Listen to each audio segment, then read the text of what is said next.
Ram Charan almost ఒక 5 years తర్వాత solo హీరోగా వస్తున్న మూవీ గేమ్ చేంజర్ ట్రైలర్ అయితే వచ్చేసింది. అందుకేనేమో ఈ మూవీ మీద చాలా ఎక్స్పెక్టేషన్స్ క్రియేట్ అయ్యాయి.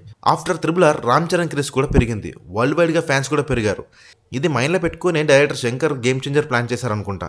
ట్రైలర్లో Ram Charan getups and locations హైలైట్గా ఉన్నాయి. స్టోరీ ఏంటి అనేది మాత్రం ఈ ట్రైలర్ చూసిన తర్వాత అయినా కూడా అర్థం కాలేదనుకోండి. కడుపు నిండా 100 ముద్దలు తినే ఏనుగు ఒక ముద్ద వదిలిపెడితే పెద్దగా నష్టం ఏముండదు, కానీ ఆ ఒక్క ముద్ద 1,00,000 జీవాలకు ఆహారం. నేను మిమ్మల్ని అడిగేది కూడా ఆ ఒక్క ముద్ద అనే డైలాగ్తో ట్రైలర్ని స్టార్ట్ చేశారు. రామ్ చరణ్ 3 టైప్స్ లుక్స్లో కనిపించాడు.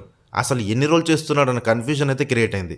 విలేజ్ గెటప్, ఐఏఎస్ అండ్ మిడిల్లో ఒక పోలీస్ గెటప్. అసలు డ్యూయల్ రోలా, ట్రిపుల్ రోలా? మీకేమనిపిస్తుందో కమెంట్స్లో షేర్ చేయండి. ఇంకా ట్రైలర్ అర్థమైనా కాకుండా డైరెక్టర్ శంకర్ మార్క్ అయితే క్లియర్గా కనిపిస్తుంది. నాకైతే ట్రైలర్ చాలా బాగా నచ్చింది. మూవీ కూడా బ్లాక్ బస్టర్ అవుతుందని అనిపిస్తుంది.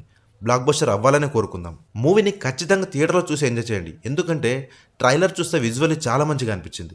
మీరు కూడా ట్రైలర్ చూసి మీ కమెంట్స్ ఏంటో ఖచ్చితంగా షేర్ చేయండి. Thank you for watching this video.